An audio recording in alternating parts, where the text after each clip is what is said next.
Warhammer 40,000 is set in a very grim, dark future setting in the 41st millennium. Basically, mankind is surrounded by this immense alien horde that's bent on its utter destruction.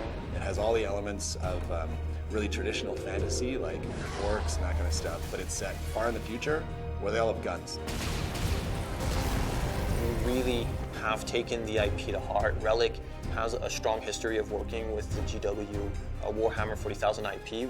We love that IP, and we don't want to sell short any of the action and the violence.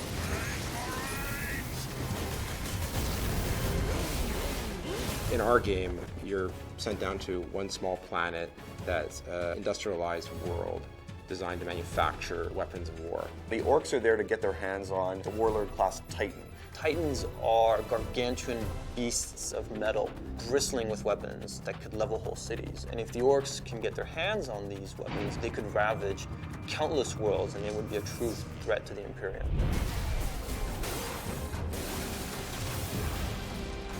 Space Marines started out as human beings, but they go through a rigorous process of training and physical transformation that really elevates them into almost demigods. Their bodies actually are implanted with new organs. Their strength is multiplied, their resistance is multiplied.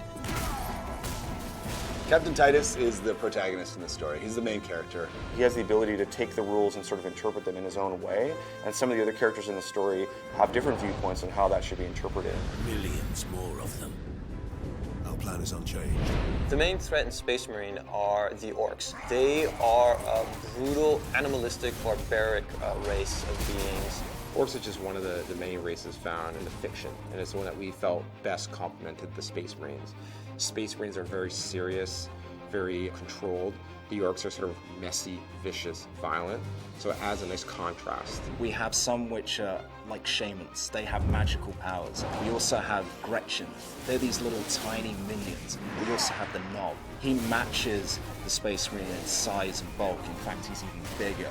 In Space Marine, there are other shadowy forces that are sort of lurking in the background, and Titus and the player will have to confront those if they are able to save the Forge world. Space Marine has such an interesting, compelling setting. It goes all the way from the aesthetic, the architecture with this sort of futuristic Gothic feeling, the epic scale of everything. Everything is immense, everything is larger than life. There's a sort of a beauty in the world, there's also so much darkness and death and destruction, and those contrasts create such an interesting sort of canvas for us to paint on.